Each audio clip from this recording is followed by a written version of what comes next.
Good morning student. आप कैसे हैं? आई होप आप अच्छे ही होंगे। तो चलिए, सबसे पहले फर्स्ट ईयर का मैथ हम पढ़ने चल रहे हैं। सबसे इंटरेस्टिंग सब्जेक्ट है और सबसे इंपॉर्टेंट सब्जेक्ट है। तरीके से आ जाए। सबसे पहले सेट है।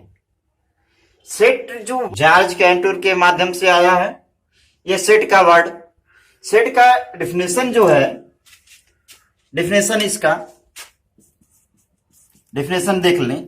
Set is a collection of well defined object.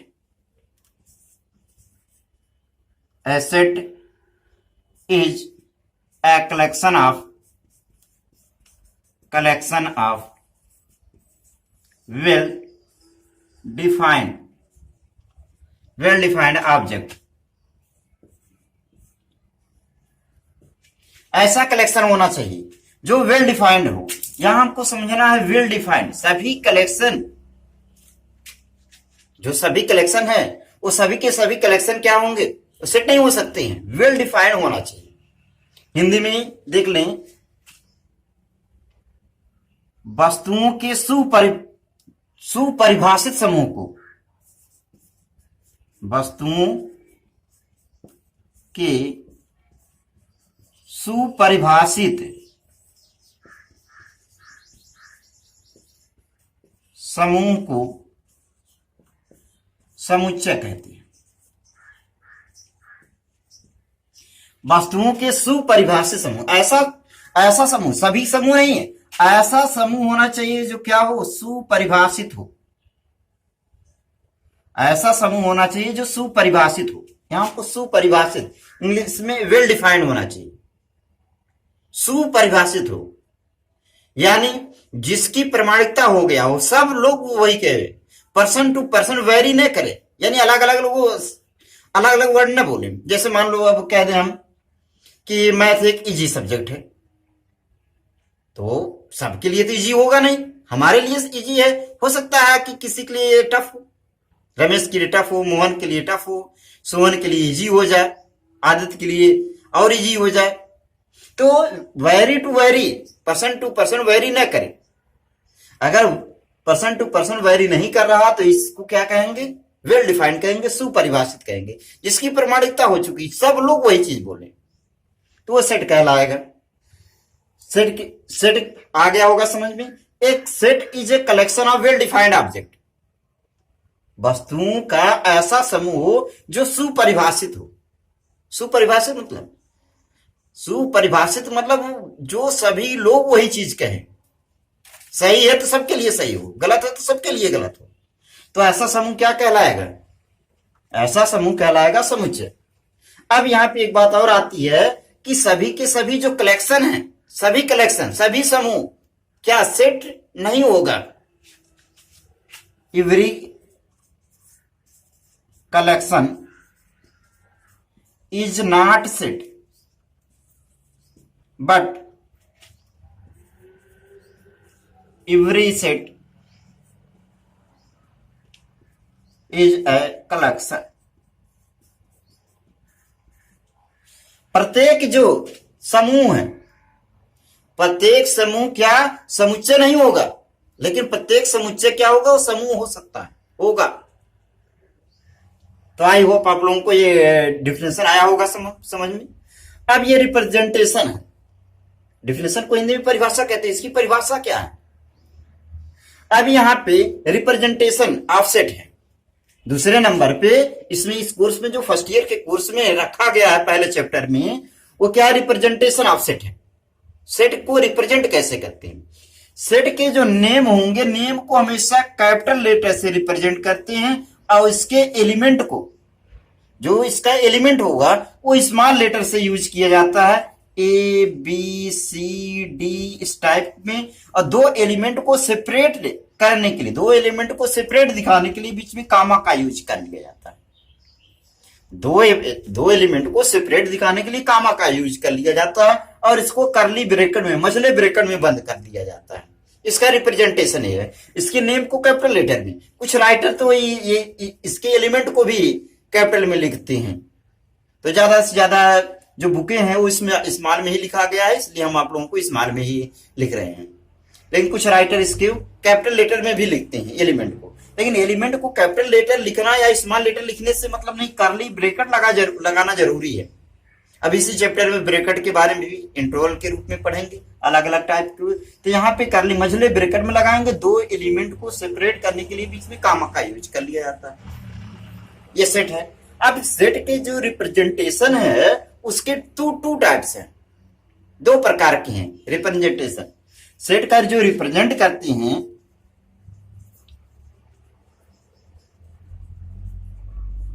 Set के रिप्रेजेंटेशन के टू टाइप्स हैं। प्रदर्शन की हिंदी में कहते हैं प्रदर्शन। सेट के प्रदर्शित करने की दो विधियां, सेट के प्रदर्शन करने की दो विधियां हैं। पहला क्या है, पहले को कहते हैं रोस्टर फॉर्म, रोस्टर फॉर्म या रोस्टर सिस्टम कहते हैं। और दूसरा क्या है, दूसरा जो मेथड है उसको कहते हैं set builder form, set builder form. पहला क्या, रोस्टर फॉर्म है, और दूसरा सेट बिल्डर फॉर्म है। दूसरे को एक और नाम से जानते हैं, इसको रूल फॉर्म भी कहते हैं, रूल फॉर्म या रूल सिस्टम भी कहते हैं। एक और नाम से जानते हैं इसको प्रॉपर्टी मेथड, प्रॉपर्टी मेथड।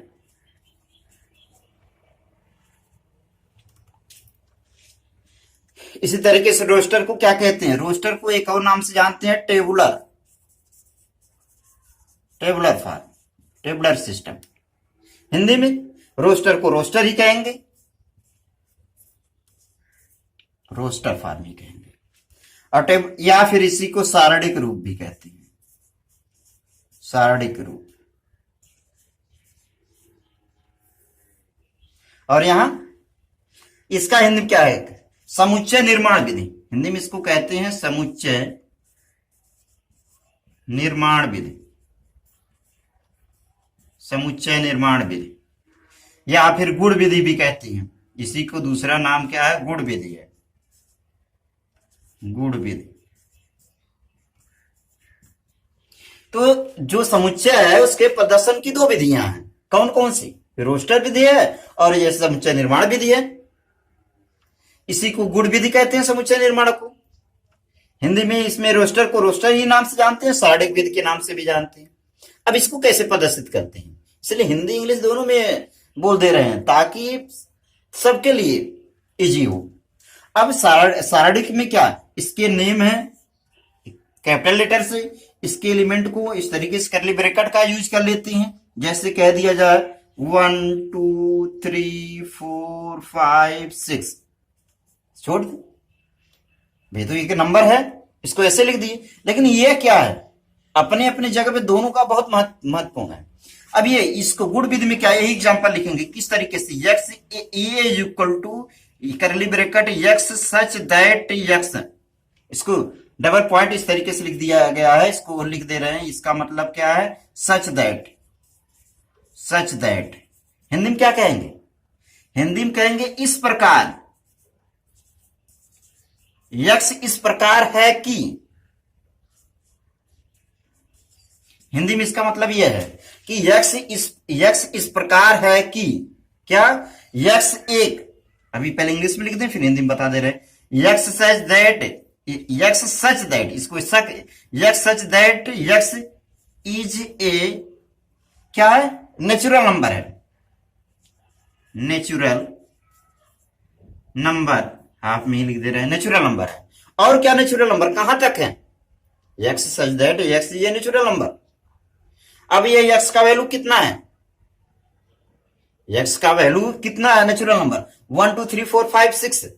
तो यहां पे और लिखेंगे क्या है, x is greater than or equal to 1 से क्या है, अधिक है या बराबर है, लेस देन कितना है 7, 7 से लेस देन है, 7 से लेस देन है। अगर ये 7 से लेस देन है, इस तरीके से भी इसको लिख सकते हैं कि अगर 6 लिखना चाहें तो यहाँ पे आर इक्वल भी लिखेंगे, तब सही है, नहीं सही है क्या, 1 से अधिक या 1 से बराबर भी हो सकता है, 6 से कम या 6 से बराबर, यानी 1 2 3 4 5। ये डायरेक्ट ये रोस्टर फॉर्म में है, ये सेट बिल्डर फॉर्म में। हिंदी में क्या लिखेंगे, ये इसी तरीके से यक्स सच दैट यक्स एक प्राकृतिक संख्या है, यहां क्या लिखेंगे उसी को लिख दे रहे हैं, यक्स सच दैट यक्स एक प्राकृतिक संख्या है, प्राकृतिक संख्या है जो 7 से कम है। इस तरीके से कर्ली ब्रैकेट बंद कर। यक्स एक प्राकृतिक संख्या है जो 7 से कम है। और कोई एक और एग्जांपल दे कह दिया जाए ए इज इक्वल टू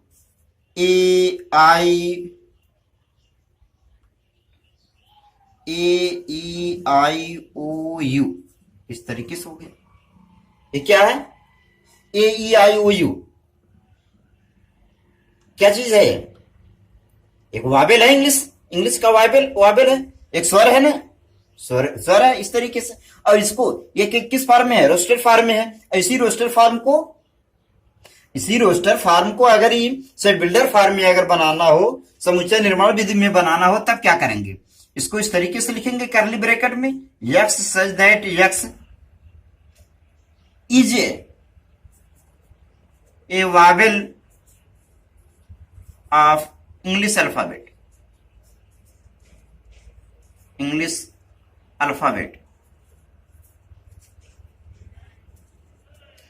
अल्फाबेट का एक वावेल है। हिंदी में क्या समझेंगे, यक्स सच दैट यक्स एक स्वर है, अंग्रेजी वर्णमाला की स्वर है।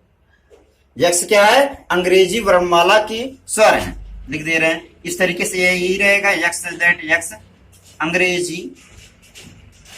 अंग्रेजी वर्णमाला की स्वर है। इस तरीके से अंग्रेजी वर्णमाला के स्वर है। तो आप लोगों को समझ में आया होगा। फिर से एक बार देख लें, सेट क्या है, हिंदी में सेट को समुच्चय कहते हैं। समुच्चय वर्ड कहां से आया है, जर्मन मैथमेटिशियन जॉर्ज कैंटर के माध्यम से आया है। इसका डेफिनेशन है, यह set is a collection of well defined object. Hindi में वस्तुओं के सुपरिभाषित समूह को क्या कहते हैं, समुच्चय कहते हैं। तो समुच्चय क्या, प्रत्येक जो कलेक्शन होगा, प्रत्येक समूह होगा, वो सेट नहीं हो सकता, लेकिन सभी सेट क्या हो, समुच्चय हो सकते हैं, होंगे।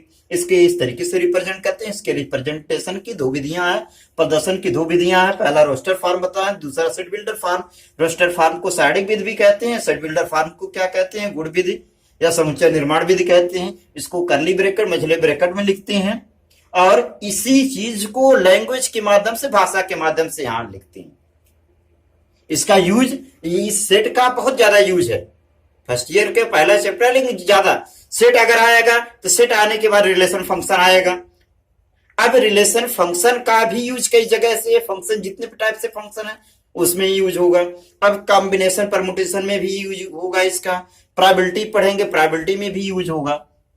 तो आई होप आप लोगों को समझ में आया होगा। आगे हम चलते हैं इसके टाइप्स के बारे में।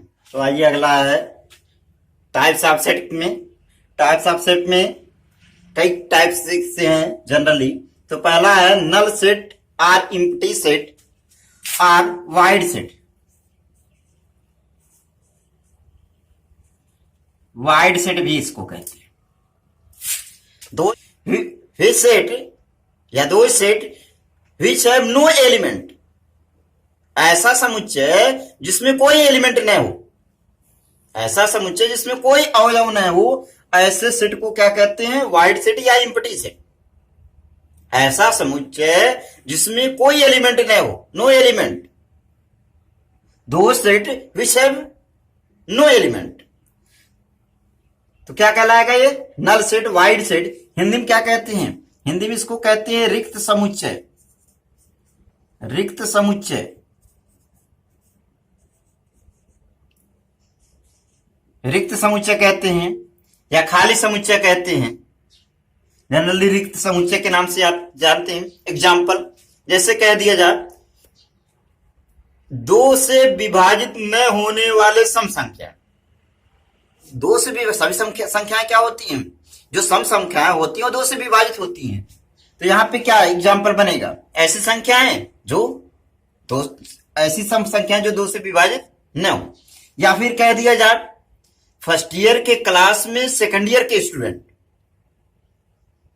फर्स्ट ईयर के क्लास के सेकंड ईयर के स्टूडेंट, या फिर कह दिया जाए इस टाइप में x square is equal to -1 हो, तो कह दिया जाए x is a real number, x is a real number.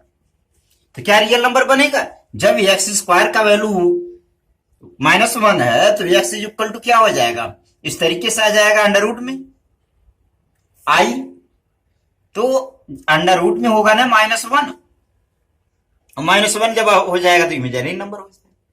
इसी तरीके से सिंगलटन सेट है, दो सेट, सिंगलटन सेट को हिंदी में क्या कहते हैं? एकल समुच्चय कहते हैं, एकल समुच्चय, हिंदी में इसको कहते हैं एकल समुच्चय। Those set which have only one element, दो set which have only one element is called singleton set, ऐसा समुच्चय जिसमें केवल एक ही एलिमेंट हो।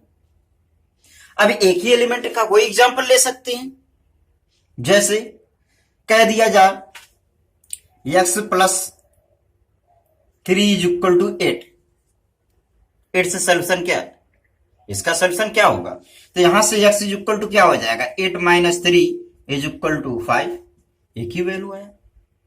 या ऐसा भी लिखा जा सकता है a इज इक्वल टू 1, ये क्या हो जाएगा? सिंगलटन सेट होगा। Singleton set, the set which have only one element is called singleton set. But void set या एम्प्टी सेट क्या है? The set which have no element, no element, any element is called null set, void set. अब इसके बाद है pair of set, the set which have two element, ऐसा समुच्चय जिसमें दो एलिमेंट हो, दो अवयव हो, पेयर ऑफ सेट कहते हैं, हिंदी में कहते हैं युग्म समुच्चय, युग्म समुच्चय। ऐसा समुच्चय जिसमें दो एलिमेंट हो, जैसे कह दिया जाए a is equal to a b, दो एलिमेंट हो गया। ऐसा एग्जांपल दे दिया जाए कि ऐसे सेट का समुच्चय जो x square is equal to 4 हो, तो यहां क्या बनेगा? एक्स का वैल्यू +-2 बनेगा। ऐसा समुच्चय जिसमें दो एलिमेंट हो, ऐसे सेट को क्या कहते हैं? युग्म समुच्चय, यानी पेयर ऑफ सेट। अगला फाइनाइट सेट, फाइनाइट सेट को हिंदी में परिमित समुच्चय कहते हैं, परिमित समुच्चय, परिमित समुच्चय, परिमित समुच्चय। ऐसा समुच्चय जिसमें अवयवों की संख्या निश्चित हो, ऐसा समुच्चय जिसमें अवयवों की संख्या क्या हो? निश्चित हो। दो set which have finite element, जिसमें एक निश्चित संख्या हो, जिसको गिना जा सके, काउंटेबल हो। दो set which have countable element, ऐसा समुच्चय जिसमें काउंटेबल हो, जैसे कह दिया जाए a इज इक्वल टू 1 2 3 या 5 7 9 11 20, इस टाइप। ये क्या हो जाएगा? Finite set. ऐसा समुच्चय जिसमें अवयवों की संख्या क्या निश्चित हो, जिसको, इसको अवयव कहते हैं हिंदी में, हिंदी में ये सबको अवयव कहते हैं, अवयव। इंग्लिश में कहते हैं एलिमेंट, एलिमेंट कहते हैं। अब इनफाइनाइट सेट है, the set which have many element, ऐसा समुच्चय जिसमें बहुत ज्यादा एलिमेंट हो, जिसको गिना नहीं जा सके, अनकाउंटेबल। इसमें क्या, फाइनाइट में क्या होना चाहिए? काउंटेबल एलिमेंट होना चाहिए, काउंटेबल। इसमें क्या होना चाहिए? नॉन काउंटेबल या अनकाउंटेबल, अनकाउंटेबल होना चाहिए। इनफाइनाइट को अपरिमित कहते हैं हिंदी में, अपरिमित समुच्चय, इसको अपरिमित समुच्चय कहते हैं, इनफाइनाइट सेट। अब जिसमें, अब इसका एग्जांपल कोई भी देख लो, a इज इक्वल टू 1 2 3, इसके बाद इस तरीके से डैश डैश 3 बार, पॉइंट 3 बार लगाते हैं, इसका मतलब इनफाइनाइट है, पता नहीं कितना है। जबकि इसमें क्या है, अगर यहीं पे इसी में अगर इस तरीके से डैश डैश करके 100 कह दिया जाता तब क्या हो जाता? ये इसका एग्जांपल हो जाएगा फाइनाइट सेट का, यह जो एग्जांपल बनेगा फाइनाइट सेट का बनेगा। और जबकि अगर यही ऐसा एग्जांपल दिया हो a इज इक्वल टू 1 2 3 और ऐसे 3 बार डैश लिखकर छोड़ दें, पढ़ेंगे is so on, is continued, यानी इस प्रकार पता नहीं कहां तक जाएगा। तो ये क्या हो जाएगा, ये एग्जाम्पल किसका है, इनफाइनाइट का। ये एग्जाम्पल किसका है, फाइनाइट का। अब इक्वल सेट, समान सेट है, समान समुच्चय। अब समान समुच्चय को उदाहरण देख लें। ऐसा समुच्चय, समुच्चयों का ऐसा समूह, दो या दो से अधिक सेट, ऐसा सेट जिसमें नंबर ऑफ एलिमेंट ए, जैसे दो है, ए है, ए का वैल्यू 1 2 3 हो और बी का वैल्यू भी क्या हो 2 3 1 हो, इस टाइप का। यानी जो एलिमेंट ए में हो वही एलिमेंट बी में भी हो, ऐसा दो या दो से अधिक समुच्चय जिसके प्रत्येक के समुच्चयों में सेम एलिमेंट हो, सेम टू सेम एलिमेंट हो, ऐसे सेट को क्या कहते हैं, ऐसे समुच्चय को क्या कहेंगे, ऐसे समुच्चय को समान समुच्चय, इक्वल सेट कहते हैं। Two set a and b are given are equal set if number of element A is equal to number of element B and every element of A is equal to every element of B। जितने element A में है उतने element B में भी होना जरूरी है। तो क्या कहलाएगा, यह क्या कहलाएगा, यह समान समुच्चय कहलाएगा। अब कोई जरूरी नहीं कि क्रम से ही लिखा हो, आगे पीछे हो सकता है, आगे पीछे हो सकता है, इमटेरियल होते हैं, आगे पीछे हो सकते हैं। इक्विवेलेंस सेट में क्या है, इक्विवेलेंस को समतुल्य कहते हैं, समतुल्य, समतुल्य समुच्चय, समतुल्य समुच्चय, दोनों को समझना जरूरी है। समान समुच्चय का मतलब जितना ए में हो वही चीज क्या हो बी में भी हो, और जो बी में हो वही ए में हो। और इसमें समतुल्य में क्या है, if a is equal to 1 2 3 and b is equal to 1 2 5, इस तरीके से हो सकता है, या b is equal to a b c भी हो सकता है। इसमें क्या होगा, इक्विवेलेंस सेट में number of element a is equal to number of element b, इसमें क्या है, number of element a is equal to number of element b. Equivalence set में क्या होना चाहिए, जो एलिमेंट ए में हो वही एलिमेंट बी में भी हो सकता है। इक्विवेलेंस में क्या सेम भी हो सकता है, अलग अलग भी हो सकते हैं, लेकिन इसमें नंबर काउंटिंग में सेम होना चाहिए। 3 एलिमेंट यहां भी है, 3 एलिमेंट यहां भी है, जबकि इसमें क्या है काउंटिंग नहीं, सेम टू सेम एलिमेंट होना चाहिए। इक्वल सेट में इसको, इक्वल सेट को ए इज इक्वल टू बी से प्रदर्शित करते हैं। इक्विवेलेंस को क्या, ए इक्विवेलेंस बी, इस तरीके से। ये इसका एग्जांपल है, याद रहे, इक्वल सेट का, इक्विवेलेंस सेट का इस तरीके से है। यानी इक्विवेलेंस सेट में क्या, number of element a is equal to number of element b होना चाहिए, जबकि समान समुच्चय में क्या होना चाहिए, जो एलिमेंट ए में है वही एलिमेंट बी में भी हो, खुद का खुद उतना एलिमेंट वही हो, सेम टू सेम एलिमेंट हो। ऐसे समुच्चय को क्या कहते हैं, समान समुच्चय कहते हैं। फिर से एक बात देख ले, और भी टाइप्स है, इतना पहले समझ लें। पहले क्या बताया, नल सेट के बारे में बताया, एम्प्टी सेट के बारे में बताया, the set which have no any element. ऐसा समुच्चय है जिसमें एक भी एलिमेंट नहीं हो। अब एक भी एलिमेंट नहीं है तो क्या होगा, वो क्या कहलाएगा,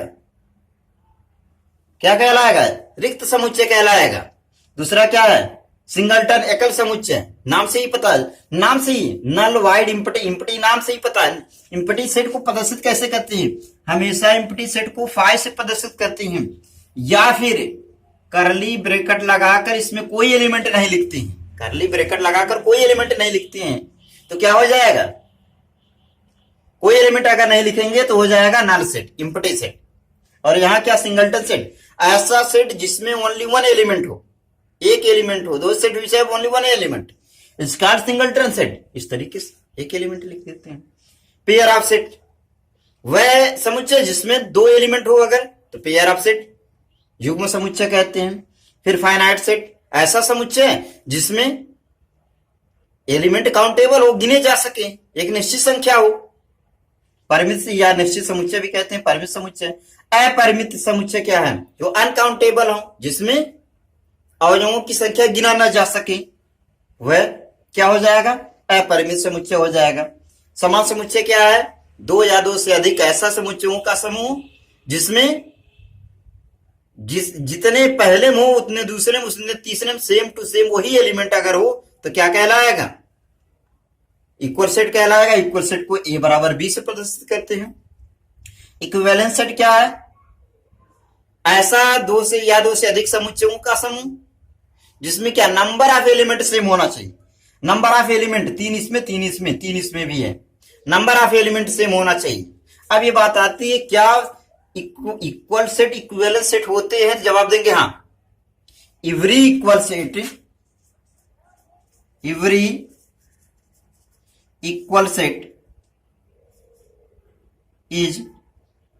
इक्विवेलेंस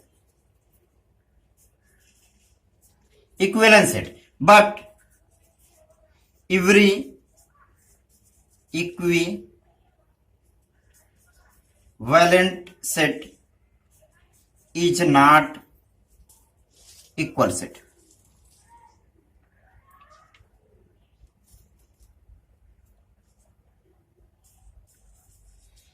प्रत्येक समान समुच्चय समतुल्य समुच्चय होते हैं, लेकिन सभी समतुल्य समुच्चय समान समुच्चय नहीं होते हैं। ठीक है ना?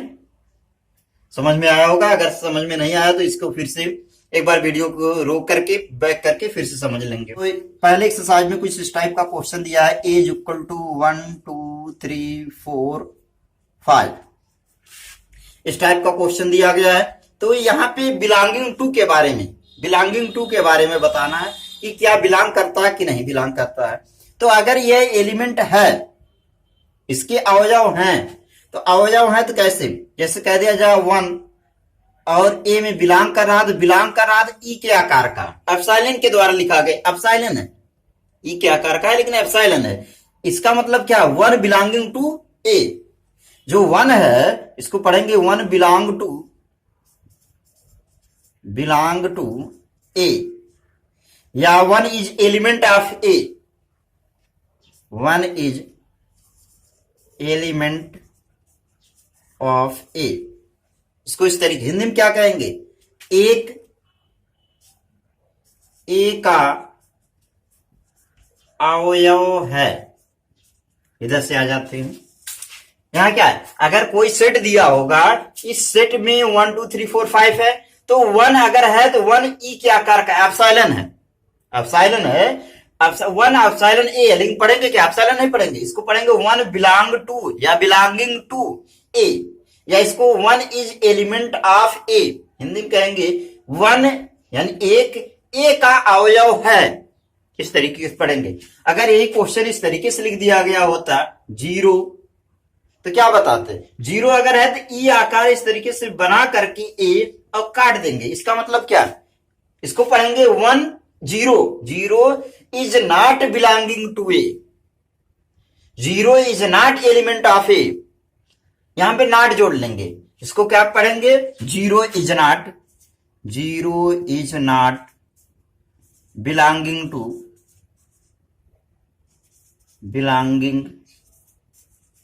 ए। 0 क्या? 0 बिलोंग नहीं कर रहा है, यानी 0 ए का अवयव नहीं है। तो पहले एक्सरसाइज में इस टाइप का क्वेश्चन कुछ दिया गया है कि पहले एक्सरसाइज में दिया गया कि छांटने के लिए क्या यह सेट है कि नहीं है। अगर सेट है तो कौन कौन सा सेट है, रीजन देना है। कुछ ऐसे प्रश्न दिए गए हैं कि कुछ ए या बी का वैल्यू दे दिया है, बिलोंगिंग टू या नहीं बिलोंगिंग टू। पूछ लेता है कि 0 5 0 में डिफरेंस करने के लिए बोर्ड में एक बार पूछा गया था, जब फर्स्ट ईयर सेकंड ईयर का एक में कोर्स में आता था। इसमें कौन क्या है, इसमें डिफरेंस बताना था। तो 0 क्या है? 0 नॉट सेट, ये नॉट सेट है, जबकि ये क्या है? इम्प्टी सेट है, रिक्त समुच्चय है। 5 क्या है? 5 अब करली ब्रैकेट में है, एकल समुच्चय है, सिंगलटन सेट है।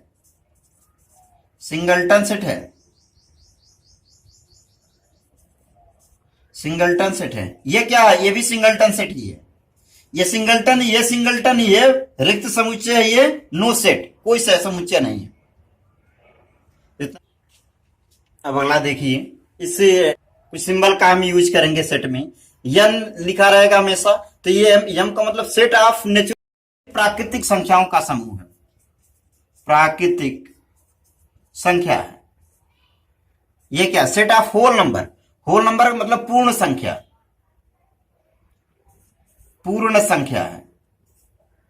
और सेट ऑफ जड़ का मतलब set of all integer, all integer इसी को आई से भी प्रदर्शित करते हैं।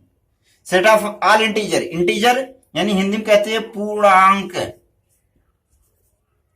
पूर्णांक ये पूर्ण संख्या है, ये पूर्ण संख्या है, ये पूर्णांक है, अंतर है दोनों में। ये क्या है, पॉजिटिव पूर्णांक है, यह ऋणात्मक पूर्णांक है। ये set of rational number, rational number का मतलब क्या है, परिमेय संख्या, यानी रेशनल नंबर को क्या कहेंगे, परिमेय संख्या, परिमेय संख्या। ये सेट ऑफ इरेशनल नंबर, इसका मतलब है अपरिमेय संख्या, अपरिमेय संख्या। यह क्या, set of all real number, R का मतलब रियल नंबर, रियल नंबर का मतलब क्या, वास्तविक संख्याएं, वास्तविक संख्या। यह set of all complex number, complex real और इमेजिनरी को मिलाकर लिखा जाता है। कॉम्प्लेक्स को कहते हैं हिंदी में सम्मिश्र, हिंदी में सम्मिश्र संख्या कहते हैं, सम्मिश्र संख्या। पहला क्या, सेट ऑफ नेचुरल नंबर, प्राकृतिक संख्याओं का समूह। प्राकृतिक संख्याओं का समूह क्या है, सेट के रूप में क्या लिखेंगे, 1 2 3 इस तरीके से छोड़ देंगे, प्राकृतिक संख्या हो गया। ये क्या लिखा गया है, पूर्ण संख्या, यानी 0 1 2 3 4 इस तरीके से लिख लेंगे। पूर्णांक है, पूर्णांक का मतलब क्या होता है, प्लस में भी लिखे माइनस में भी लिखे दोनों, यानी 0 +-1 +-2 +-3 इस तरीके से इनफाइनाइट नंबर जाएंगे। ये set of all positive integer, positive integer ही है 1 2 3 इस तरीके से। निगेटिव इंटीजर है -1 -2 -3 इस तरीके से। रेशनल नंबर, परिमेय संख्या है, तो परिमेय संख्या ऐसी संख्या है जिसको p/q के रूप में लिखा गया है और q is not is equal to 0। तो इस तरीके से कोई भी परिमेय संख्या हो सकती हैं। फिर अपरिमेय संख्या, जो परिमेय संख्या नहीं होगा वो क्या हो जाएगा, अपरिमेय संख्या हो जाएगा। वास्तविक संख्या, कोई भी संख्या लिख दी गई है सभी के सभी क्या होंगे, वास्तविक संख्या होंगे, केवल इमेजिनरी न रहे। और यहां क्या होगा, वास्तविक x + i y के टर्म में लिखा गया हो। तो इसके बारे में तो कॉम्प्लेक्स नंबर का एक चैप्टर ही है, उसको पढ़ाएंगे अलग से, कॉम्प्लेक्स नंबर का एक चैप्टर ही है, उसमें पढ़ेंगे। तो इतना है, फिर से एक बार देख लें, क्या बात बताए हैं, सेट बताए हैं, सेट के रिप्रेजेंटेशन हो गया, टाइप्स ऑफ सेट, उसमें कुछ सिंबल था, यन लिखा रहेगा, इसका मतलब है प्राकृतिक संख्याएं जो 1 2 3 4 से शुरू होती हैं। W लिखा होगा, इसको पूर्ण संख्या 0 1 2 0 से शुरू होता है। अब सभी जो प्राकृतिक संख्या है वो पूर्ण संख्या के अंदर आएगा।